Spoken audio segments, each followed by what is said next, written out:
we have got a wonderful chef coming up. She came and she worked with us yesterday. She's a nutritionist, very smart, and she's got a great dish for us. She's going to demonstrate raw. It's raw. It's gluten-free, fat-free. Or is it fat-free? Well, I've got to ask that. Dairy-free, grain-free, egg-free. But let me tell you, it's got flavour and it's amazing. So please give a big hand for nutritionist Danielle Minabar. Hello. Good having you here. Ready to do this again? I am ready to do this again. Tell us what we're going to have. So today we're going to be making a raw chocolate orange tart. So it's a take on the traditional chocolate orange tart, but a lot healthier. So as you said before, it's dairy-free, it's gluten-free, grain-free, and also egg-free. So really good for kids and adults with allergies, which you see a lot more of these days. Which seems about 80% of the population. Yeah, there is a lot more allergies. But this tart is not fat-free. I heard you before. No, unfortunately it's not fat-free. Fat-free's good. It's got to have some flavour, and we're making sure we're using... Fat-free doesn't have to be fat-free. No. And we're using the right fats. I like fat. Healthy fats. Yeah. So off we go. Well, we won't get started. What we're going to start with is the base, the pastry base. And rather than use a traditional pastry base, we're using one with almonds, fresh dates, and coconut oil. And that's it. So it's really simple. We're using activated almonds today. Tell me about activated. What is an activated almond? Try one. So what we do with activated nuts is we soak them for 24 hours, which starts the sprouting process of the nut. And if we left it for longer than 24 hours, you actually see a little shoot pop out, and it will eventually sprout and grow into, I guess, a tree. Hence the activation part. Yeah, but we stop it at 24 hours. So what that does, it halts the sprouting process. We then dry it for about usually 48 to 70 hours, so it goes really crunchy. Yeah, because that was great. That was really crunchy. And it's almost tastes like it's been roasted. Now, the reason we do that is because nuts contain a lot of anti-nutrients, so in particular phytic acid. So phytic acid is an anti-nutrient that binds to minerals like calcium and magnesium. And you're going to be... That's the Breville right there. Sorry, it was a bit enthusiastic. It's pretty effective. You get it in things like your green veggies, lots of nuts and some grains. And some phytic acid's important, but too much is not important because then we miss out on our calcium and magnesium. So that's why we activate the nuts, so we get all that calcium and magnesium being absorbed into the body. So we're going to blitz that now in the food processor for a couple of minutes. Hang on, let me just turn it on. And what we want to make sure is that we're not getting it to be too fine. You don't want to turn it into a butter. So we're going to do it for 2 minutes until you get a nice crumb. And then we'll pause it and we'll add some coconut oil to that. So the coconut oil, that kind of binds it? It does, yeah. So if we weren't to add the coconut oil, it gets really crumbly and it wouldn't stick together. When we add the coconut oil, and we'll press it into the tin in a second, and then we'll cool it in the fridge, and the coconut oil will set, and that's what causes that pastry base to go really hard and hold its shape. And that's the reason why we don't have to cook it either, because there's no reason to set the paste or the pastry base at the oven. And you can get coconut oil from You can get it from the Woolies or supermarket these days. Yeah, if you go to Woolies or Coles in the health food section, and even in the Asian section, there's a few different brands. Okay, so that looks about done. So you can see it's like a crumb. Yeah. And what we're doing is we're going to add 3 tablespoons of coconut oil. And then we'll give it another quick blitz. And then we'll press it into the tin. Alright. So what I've got here is I've just got a tart tin. It's got one of those bottoms that pushes out the bottom. And I've just got a piece of baking paper, the Glad baking paper that I've just cut to size, and I just put it on a tray, and that's only so that I don't pick it up by accident and then I lose my tart. So that's Is that the same paper that these guys have on their seats? It is the same paper, yes. There you go, so you can take that Glad paper home and make your own tart. Beautiful. Okay, so that's done. Now you can actually see it's already kind of sticking together, like that. So it's not the kind of pastry that we're going to roll out, like a traditional pastry and then roll over your tart tin. You literally chuck it in. So it's actually a bit easier to use. It's kind of... So there's no cooking with this recipe, is there? Not at all. No, all we're doing is blending and setting it in the fridge. So what you want to do is you want to spread it out along the bottom of your tart tin and flatten it with your hands, just with your fingers. And once it's flat on the bottom, Then you start pushing it up against the sides, and that creates the edge of the pastry, or the edge of the tart, if you like. Now, this isn't going to look too pretty. Don't worry about making it look perfect. It's the whole idea of it is that it is going to look a bit rustic. So once we've done that, that'll do. So what's the why is this a grain-free base? So we haven't used any grains.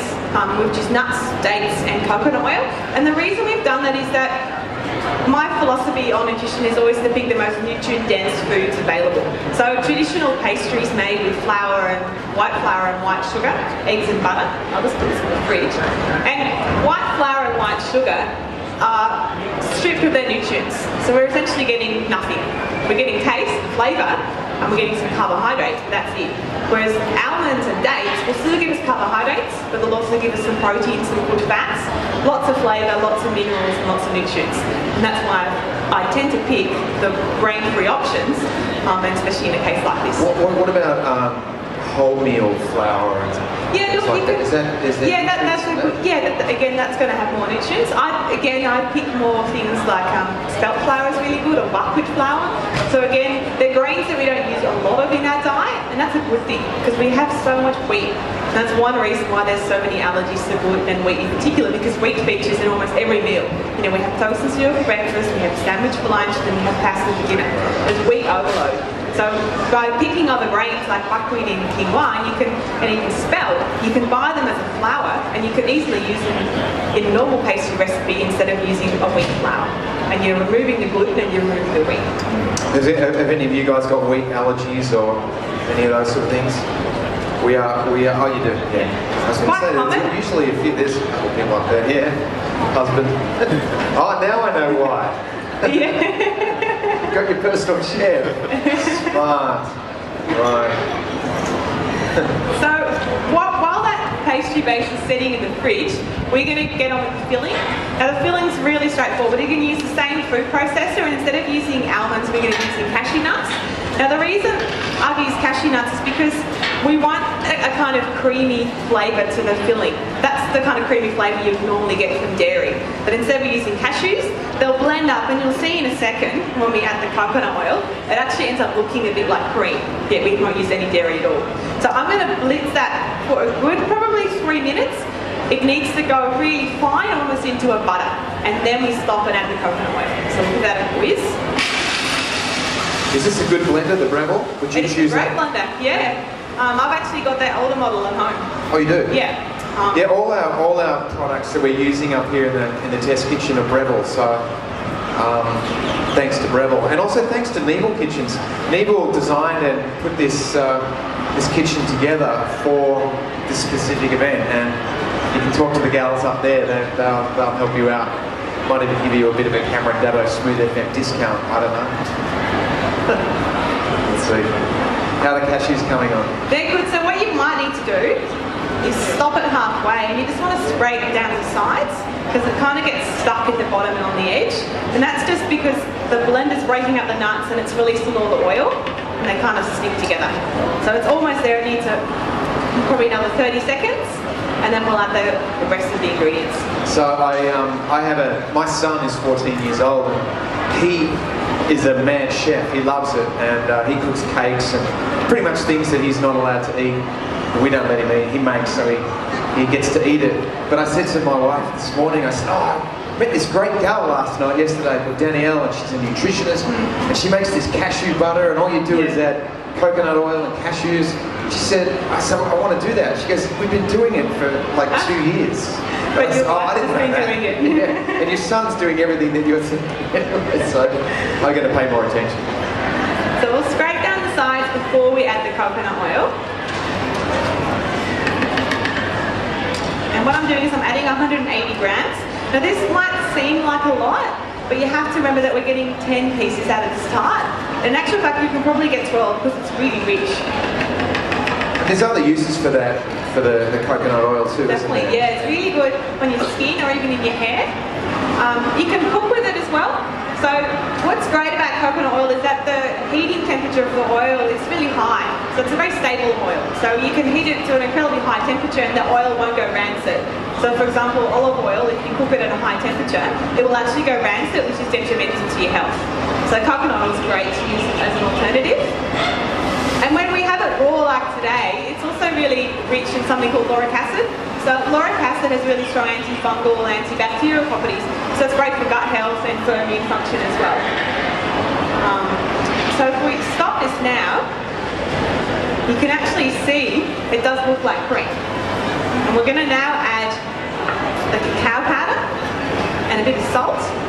What's the difference between cocoa powder and cacao? Yeah. So cacao is way cooler to say. It is a lot cooler than cocoa powder. So cacao powder is going to become it's going to come about in the last couple of years. And it's basically unprocessed cocoa powder. So cocoa powder is heat processed. And what that does to the cocoa powder is it destroys a lot of the antioxidants and the magnesium in the cocoa powder. Cacao powder hasn't been heat processed, so you get a much richer flavour. You get all the antioxidants and you get plenty of magnesium as well. Magnesium is great because it's a really important muscle relaxant. It's great for stress and energy production. And often when people crave chocolate, it's actually your body craving magnesium. And it's a very common deficiency. So if you're someone that's constantly craving chocolate and eating that chocolate in the afternoon or after dinner, then it's really important to look at where you're getting your magnesium from and whether you need to supplement or pick more magnesium rich. Yeah, you see though, I kind of go, we're kicking back at 10 o'clock at night with mellow music, and it's going to be, it's a lot cooler to say grab that chocolate than grab a couple of magnesium pills. Yes. Or it's about half a glass of right Pinot, chocolate. what's that? About picking the right chocolate. So if you pick a really dark chocolate, like 80% dark chocolate, so it's very low in sugar, having a couple of squares of those, there is absolutely nothing wrong with it. Oh, there you go. So we can all eat our dark chocolate with maybe some nuts in it. Yeah. There you go. Love that. Because that's all I get to say, because it's full of magnesium. Yeah. Which helps you what? It helps act as a muscle relaxant. Oh. It's a really important mineral during times of stress, and we use more of it when we're stressed, which is why we tend to need more of it. It's a festival of health, not a festival of chocolate. It's a festival of relaxing.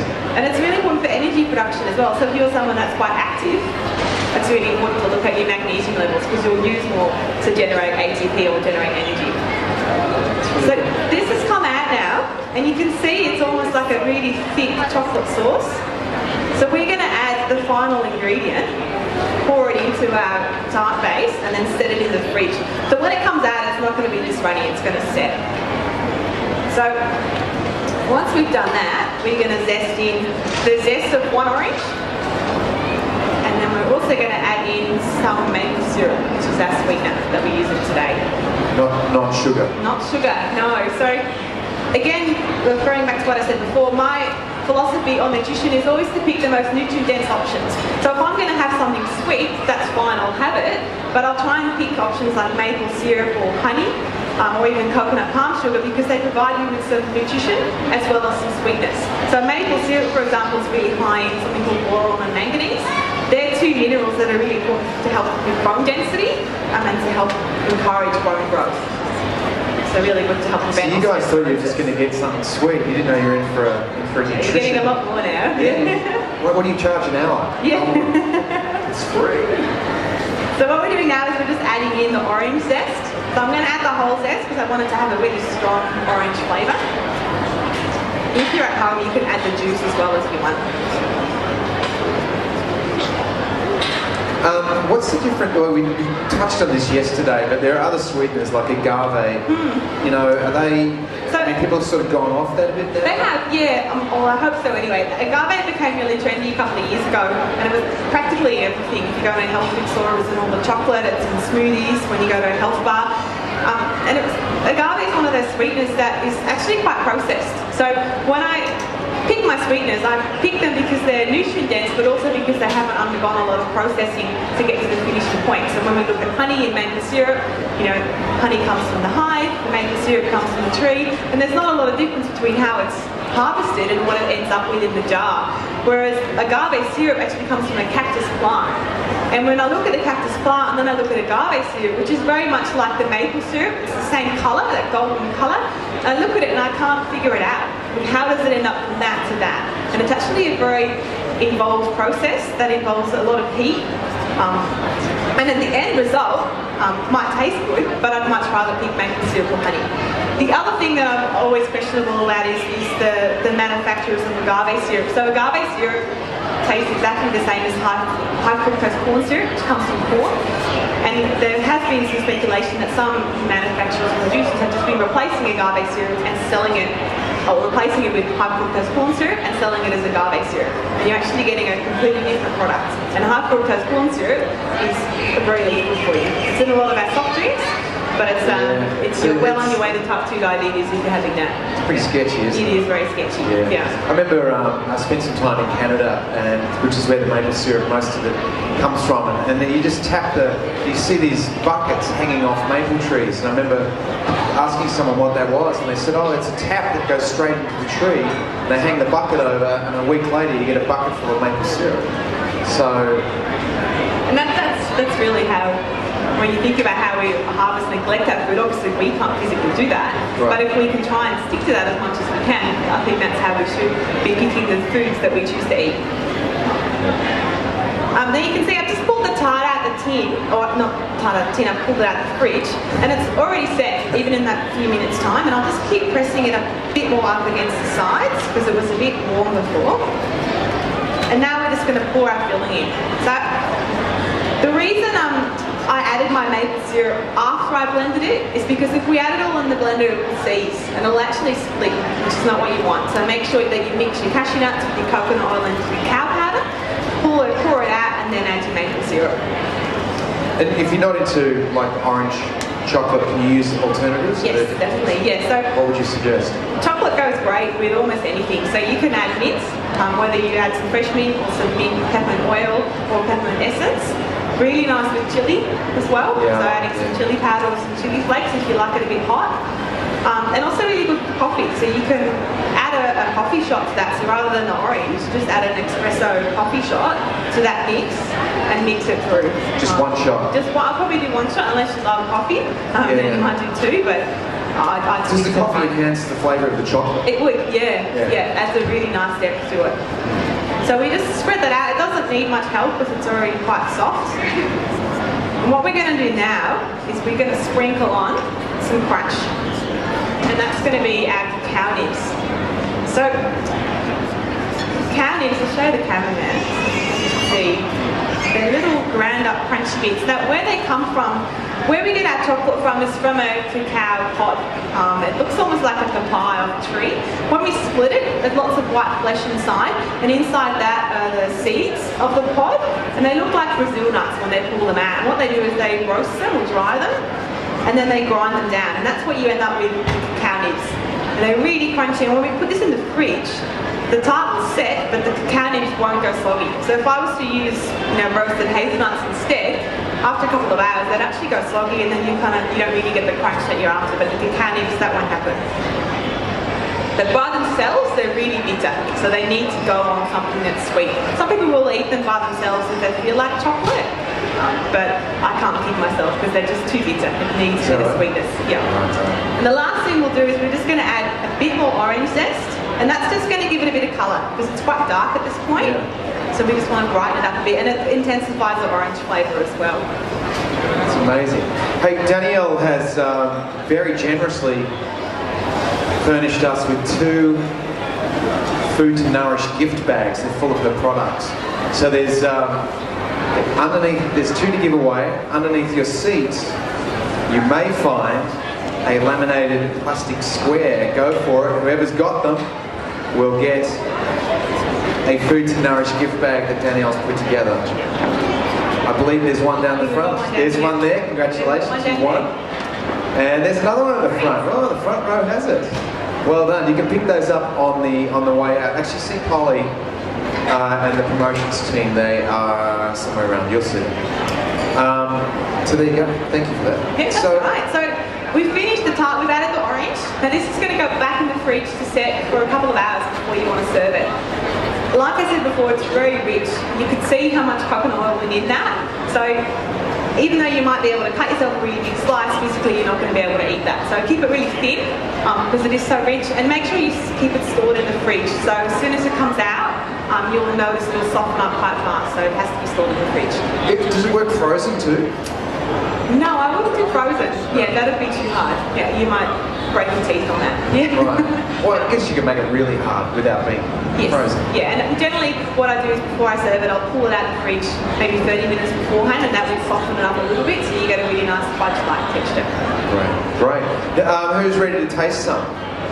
Yeah, it's fantastic. As you get up to go, well, first of all, let's please give Danielle a big hand. Thanks, Kat. Great job.